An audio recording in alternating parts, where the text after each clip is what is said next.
నమస్తే, నేను మీ Gopi. Welcome back to our channel. ఈరోజు మనతో వచ్చరికి సీనియర్ జర్నలిస్ట్ భరద్వాజ గారు ఉన్నారు. సార్ నమస్తే సార్. నమస్తే సార్, పవన్ కళ్యాణ్ గారు రేణు దేశాయ్ గారికి అపాయింట్మెంట్ ఇవ్వబోతున్నారంట. అసలు ఎందుకు అపాయింట్మెంట్ ఇస్తున్నారు? ఇది గ్రీన్ సిగ్నల్ కూడా ఇవ్వబోతున్నారంట. దేనికి ఆ గ్రీన్ సిగ్నల్? ఎవరు చెప్పారు అపాయింట్మెంట్ ఇస్తున్నారని?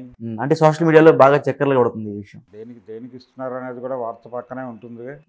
దేనికి ఇస్తున్నారు అంటే హెడ్ లైన్ బాగా చక్కర్లు కొడుతుంది సార్. హెడ్ లైన్ బాగా చక్కర్లు కొడుతుంది. హెడ్లైన్ చక్కర్లు కొట్టడం కాదండి, ఏదో ఒక ఇష్యూ ఉంటుందిగా, కలవటానికి ఒక మోటో ఉంటుంది కదా. ఏమై ఉండొచ్చు, ఏమని కలుస్తుంది ఆవిడ అంటే ఏదైనా ప్రమోషనల్ యాక్టివిటీ అయి ఉంటుంది, లేదు ఆవిడ ఏదైనా కొత్త స్కీమ్ ఏదైనా చేస్తున్నారేమో, గవర్నమెంట్ సపోర్ట్ కోసం అయి ఉండొచ్చు. అంటే ఒక పాత పరిచయాన్ని ఒక పాత పరిచయస్తుడిగా అతనితో గుడ్ రిలేషన్ ఉంది ఆవిడకి. ఆయన తనంతటి తానుగా ఆవిడ మీద ఎప్పుడూ నెగిటివ్గా మాట్లాడలేదు. ఆవిడ గొడవంతా అభిమానులతోనే. ఫ్యాన్స్ ప్రతి సందర్భంలోనూ ఆవిడతో లింక్ అయి ఉంది. అంటే వదినా అని టార్చర్ పెట్టారు ఒక దశలో. వదినా ఇలా మాట్లాడకూడదు, నువ్వు అసలు మీకేమిటి గొడవ, మేము ఇద్దరం అయిపోయింది, విడిపోయాం, ఎవరి గొడవ వాడిది, ఎవరి జీవితాల్లో వాళ్ళు ఉన్నాం, కాబట్టి మీరు ఆ బాండింగ్లో నుంచి మమ్మల్ని బయటకు తీసి చూడండి బాబు విడివిడిగా అని విజ్ఞప్తి చేసింది ఆవిడ. ఎవరు పట్టించుకోలేదు. రీసెంట్గా కూడా అలాంటి ప్రస్తావనలు ఏవో వస్తే అదే చెప్పింది ఆవిడ. అంటే ఇది ఒక బ్యాగేజీ కింద మారిపోయింది నాకు. ఆయనకు సంబంధించిన గతంలో ఆయనతో భార్యగా జీవితాన్ని పంచుకున్నాను అనే వార్త ఏదైతే ఉందో అదొక బ్యాగేజీగా తయారైంది నా జీవితానికి.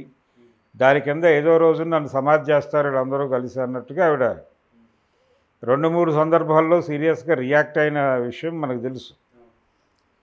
కాబట్టి ఆవిడ ఏదో పర్సనల్ యాక్టివిటీయో లేదు, ఆవిడ రిప్రజెంట్ చేస్తున్నటువంటి ఆర్గనైజేషన్కి సంబంధించిన ఏదైనా పని ఉంటేనో. అది ఆర్గనైజేషన్ పేరు దేనికి సంబంధించిన ఆర్గనైజేషన్ సార్ అది? ఏదైనా ఉండొచ్చండి. ఇప్పుడు రకరకాల విషయాల మీద పనిచేస్తూ ఉంటారు జీవులు. అంటే ప్రతి జీవి కూడా ఏదో ఒక యాక్టివిటీలో ఉంటుంది. అలా ఆవిడ కూడా ఏదో ఒక యాక్టివిటీలో ఉన్నారు. ఆ యాక్టివిటీ ఏమిటి అనేది కాదు క్యూరియాసిటీ. ఇక్కడ క్యూరియాసిటీ ఏమిటి? రేణు దేశాయ్ పవన్ కళ్యాణ్ కలుస్తున్నారు, ఇది సెల్లింగ్ పాయింట్. ఈ సెల్లింగ్ పాయింట్ చుట్టూనే కథ నడుస్తుంది, రాజకీయం నడుస్తుంది. అంతకుమించి ఏ ప్రాధాన్యత ఉండదు. ఈ సెల్లింగ్ పాయింట్ అయిపోయిన తర్వాత వీళ్ళిద్దరి గురించి మాట్లాడేసుకుని ఒక కంక్లూజన్కి వచ్చేసి వదిలేస్తారు. ఫర్దర్గా ఏమిటి వాళ్ళ జీవితాలు, ఎవరి జీవితాలు వాళ్ళు గడుపుతున్నారు, ఆయన జీవితం ఆయనకు ఉంది. నిజానికి ఆవిడ కదా నష్టపోయింది. అంటే రాజకీయంగా పవన్ కళ్యాణ్ కూడా ఒకప్పుడు నష్టపోయాడు కదా సార్, ఇదే మాటల వల్ల. 3 పెళ్లిళ్ళు చేసుకున్నారు. 3 పెళ్ళిళ్ళ గురించి అవతల వాళ్ళు మాట్లాడితే ఈయన నష్టపోయిందే ఉంది. అవతల వాళ్ళు కామెంట్ చేసి వాళ్ళు పలచన అయ్యారు. కానీ ఆవిడ పరిస్థితి ఏమిటి? రేణు దేశాయ్ ఏమైనా గెయిన్ అయిందా? టోటల్గా ఈ గేమ్లో ఆవిడ ఏం గెయిన్ అయింది? ఏమీ కాలేదు కదా. ప్రతి సందర్భంలోనూ వీళ్ళతో ట్రోల్కి గురవుతాం తప్ప విడిగా ఆవిడ గెయిన్ అయింది ఏమిటి? ఏం సాధించింది ఆవిడ? ఏమీ లేదు కదా, బ్యాడ్ నేమ్ తప్ప.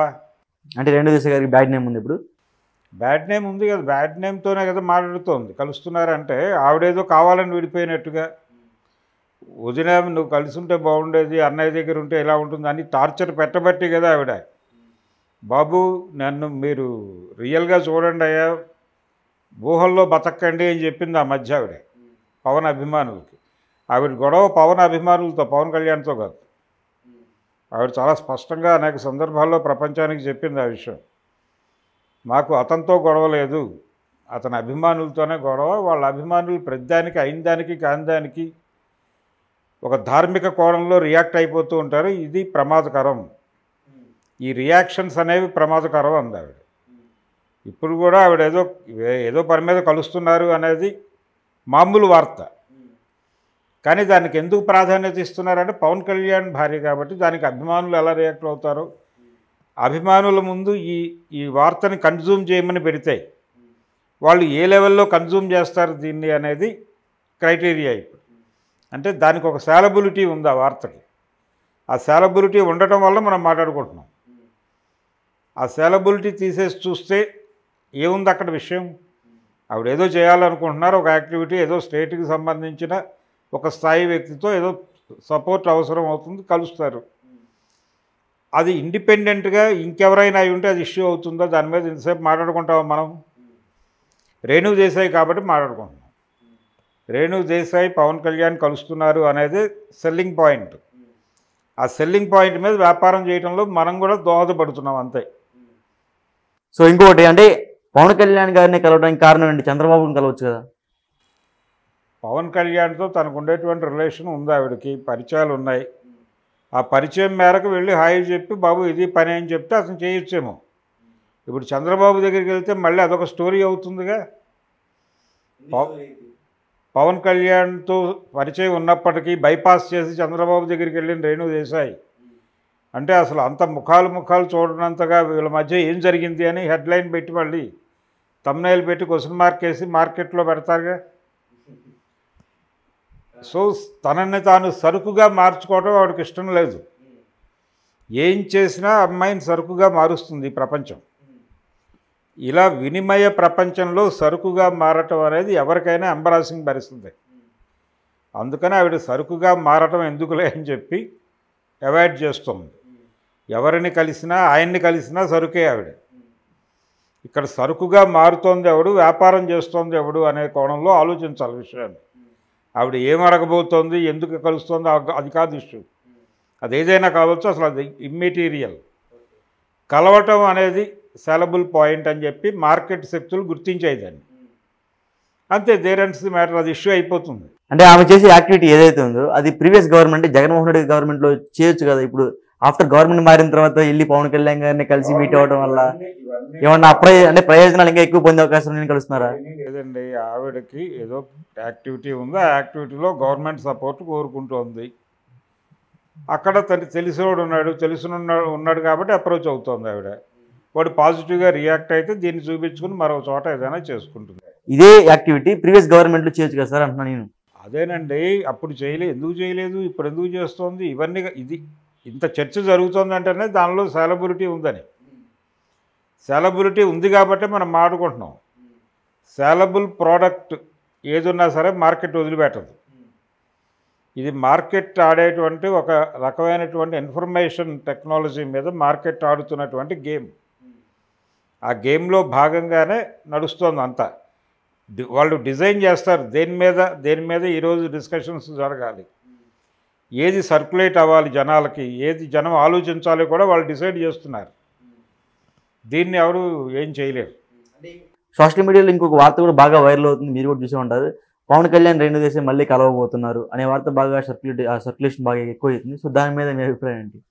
ఇప్పుడు ఆయన ఆల్రెడీ ఒక వివాహ బంధంలో ఉన్నాడు. ఆవిడకి డివోర్స్ ఇచ్చి వీడిని పెళ్లి చేసుకోవాలి. మళ్ళీ ఏమిటి ప్రయోజనం దానివలన?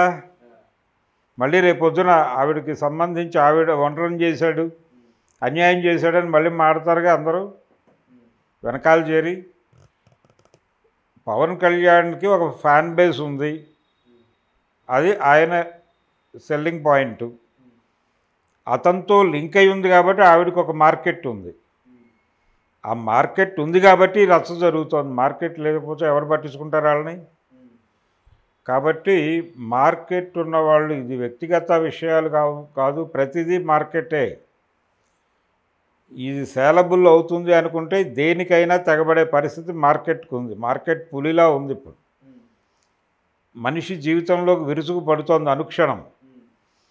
ఈ పులి కాటునికి గురి కానివాడు ఎవడు ఉండడు సమాజంలో. ఈ పులిని ఎలా కంట్రోల్ చేయాలి అనే దాని మీద ఆలోచించడం మీద దృష్టి పెట్టాలి తప్ప, రేణు దేశాయ్ బయటికి వెళ్ళిపోయి ఏ చీర కట్టుకుంటుందా కట్టుకోదా, కట్టుకోకపోవడానికి ఏమిటి కారణం, కట్టుకుంటే ఏమిటి కారణం అని చర్చించడం వల్ల ఉపయోగం లేదు. ఈ జరుగుతున్న ప్రతి క్రతువు, ప్రతి చర్చ, ప్రతిదీ మార్కెటింగ్ స్ట్రాటజీలో భాగంగానే జరుగుతోంది. ఇది ఇలా డిజైన్ చేస్తున్నవాడు ఎవడు అని కనిపెట్టి దాని గురించి మాట్లాడుకోవడం ఈజీగా ఉంటుంది. ఇంతకీ విషయం ఏమిటి, ఎందుకు కలుస్తోంది ఆవిడ అనేది ఒక స్పెక్యులేటివ్ స్టోరీ ఏమిటంటే, ఆవిడేదో ఈ భక్తికి సంబంధించినటువంటి విద్యాలయం ఏదో ప్రారంభించాలి యూనివర్సిటీ లెవెల్లో. దానికి సంబంధించిన డీటెయిల్స్ ఏమీ తెలియదు ఆవిడకి. ఇదొక స్పెక్యులేటివ్ స్టోరీ.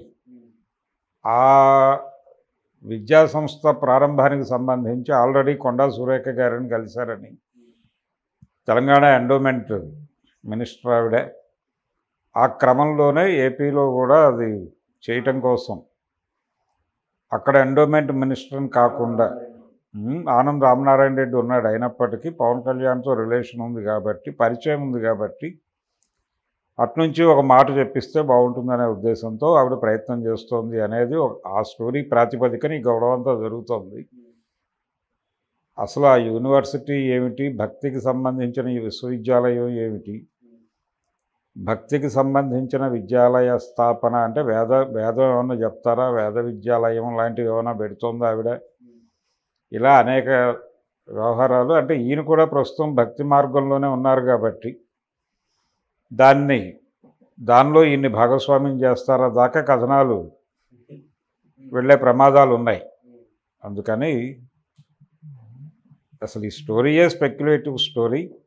ఈ స్పెక్యులేటివ్ స్టోరీ చుట్టూ స్పెక్యులేషన్ ఏ రేంజ్లో వీలైతే ఆ రేంజ్లో తీసుకెళ్లే ప్రయత్నాలు అయితే బలంగా జరుగుతున్నాయి. అదే ఆ విశ్వవిద్యాలయం కూడా అమరావతిలో పెట్టబోతున్నారని ఒక వార్త కూడా ఎక్కువ. అదే అమరావతి అంటారు, లేదు ఆయన నియోజకవర్గం పిఠాపురంలో పెట్టుకోవచ్చు. ఆల్రెడీ పిఠాపురంలో దానికి సంబంధించిన